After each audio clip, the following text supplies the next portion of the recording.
తాకట్లో ఉన్న మీ బంగారాన్ని విడిపించి ఆ రోజు ఆన్లైన్ రేటుకి కొంటాం. Sharma gold company. తెలుగు రాష్ట్రాల్లో కోళ్ల మరణాలు కలకలం రేపుతున్నాయి.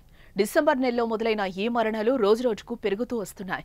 వైరస్ సోకి ఒక్క కోడి చనిపోగానే ఒక్కరోజు వ్యవధిలోనే ఆ ఫారంలో ఉన్న కోళ్లన్నీ మృత్యువాత పడుతున్నాయి. తూర్పు పశ్చిమ గోదావరి జిల్లాలో ఎక్కువగా ఈ మరణాలు సంభవిస్తున్నాయి. తణుకు, తాడేపల్లిగూడెం, ఉంగుటూరు, భీమడోలు, కొల్లేరు సమీప ప్రాంతాల్లో గత వారం పెద్ద సంఖ్యలో కోళ్లు చనిపోయాయి. వీటి మరణాలకు కారణమేంటి అని తెలుసుకునేందుకు చనిపోయిన కోళ్ల నుంచి సేకరించిన నమూనాలను పరీక్షల కోసం ఇప్పటికే భోపాల్ పంపించారు.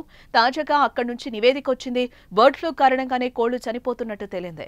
అలాగే తణుకు మండలం వేల్పూరు, పెరవలి మండలం కానూరు గ్రామాల్లో చనిపోయిన కోళ్లకు H5N1 పాజిటివ్ గా పరీక్షలో నిర్ధారణ అయింది.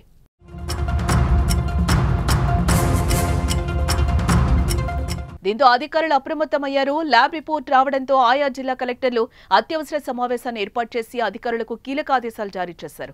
ప్రజలు, రైతులకు కీలక సూచనలు అందించారు. కానూరు అగ్రహారం పరిధిలోని కిలోమీటర్ మేర రెడ్ జోన్ గా ప్రకటించారు. అక్కడ 3 ఫారాలు ఉండడంతో ఆ కోళ్లను, గుడ్లను పూడ్చేందుకు ప్రత్యేక బృందాలను నియమించారు.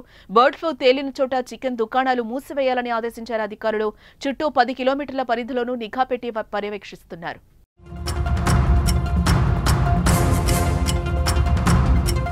బర్డ్ ఫ్లూగా తేలిన 2 ఫారాల్లోని కోళ్లు, గుడ్లను పూడ్చిపెట్టాలని ఇప్పటికే అధికారులకు ఆదేశాలు ఇచ్చారు.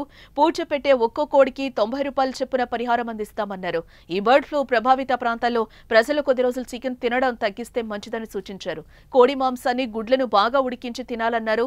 కోడి మాంసం, గుడ్లను మనం 100 degrees ఉష్ణోగ్రతలో ఉడికిస్తాం. అప్పుడు ఎలాంటి వైరస్ ప్రభావం ఉండదని చెప్పారు. సరిగ్గా ఉడికించకుండా నిర్లక్ష్యం చేసి తింటే ప్రమాదం కొని తెచ్చుకున్నట్లే అని హెచ్చరించారు. రాష్ట్రంలో మిగిలిన ప్రాంతాల్లో చికెన్, గుడ్లు తినవచ్చని, ఎలాంటి ఇబ్బంది లేదని సూచించారు.